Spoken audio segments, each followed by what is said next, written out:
നിലച്ചിരിക്കാത്ത നേരത്തെത്തിയ ദുരന്തത്തിൻ്റെ നടുക്കം ഇനിയും മാറിയിട്ടില്ല. 241 പേരുടെ ജീവനെടുത്ത അപകടം ബാക്കി വെക്കുന്നത് ചില ചോദ്യങ്ങളും സംശയങ്ങളുമാണ്. പൈലറ്റുമാരും ഏവിയേഷൻ വിദഗ്ധരും ഉൾപ്പെടെ ഉന്നയിക്കുന്ന സംശയങ്ങൾ പലതാണ്.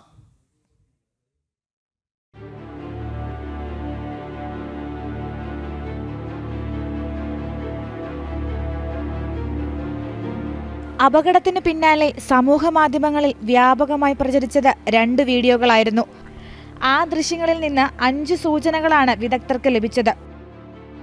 1. വിമാനത്തിന്റെ ലാൻഡിംഗ് ഗിയർ ഉയർത്താത്തത്. 2. എഞ്ചിൻ തകരാറ്. 3. ഇന്ധനത്തിൽ മാലിന്യം കലർന്നത്. 4. പക്ഷി ഇടിച്ചത്. 5. വിമാനത്തിന്റെ ലാൻഡിംഗ് വീലുകൾ മടങ്ങാതെ വന്നത്. സാധാരണഗതിയിൽ വിമാനം ലിഫ്റ്റ് ഓഫ് ചെയ്ത് 5 സെക്കൻഡിനുള്ളിൽ പൈലറ്റുമാർ ലാൻഡിംഗ് ഗിയർ ഉയർത്തുമെന്ന് എയർ സേഫ്റ്റി വിദഗ്ധനായ ക്യാപ്റ്റൻ അമിത് സിംഗ് പറയുന്നു. അഹമ്മദാബാദിൽ തകർന്നു വീഴുന്നതിന് തൊട്ടു മുൻപ് സഹ പൈലറ്റ് മെയ്ഡേ കോൾ നൽകിയിരുന്നു. ദുരന്തമുണ്ടാകുമ്പോൾ എമർജൻസി ലാൻഡിങ്ങിന് വേണ്ടിയാണ് മെയ്ഡേ സന്ദേശം നൽകുന്നത്.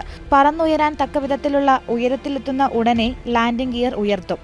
എന്നാൽ വിമാനം 400 അടി ഉയരത്തിൽ പറന്നുയർന്നുവെങ്കിലും ലാൻഡിംഗ് ഗിയർ ഉയർത്തിയില്ലെന്ന സംശയമാണ് വീഡിയോ ഉയർത്തുന്നത്. എഞ്ചിൻ തകരാർ സംഭവിച്ചാലോ പക്ഷി ഇടിച്ചാലോ പൈലറ്റുമാർക്ക് ലാൻഡിംഗ് ഗിയർ ഉയർത്താനാകില്ല.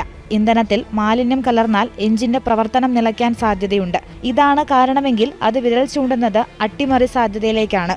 വിമാനം റൺവേയിൽ നിന്ന് പറന്നുയരുമ്പോൾ പൊടിപടലങ്ങൾ കാണുന്നതും ശുഭസൂചനയല്ല. അതും എഞ്ചിൻ തകരാറിനെയാണ് സൂചിപ്പിക്കുന്നതെന്ന് എയർ ഇന്ത്യ മുൻ ഉദ്യോഗസ്ഥൻ ചൂണ്ടിക്കാട്ടി.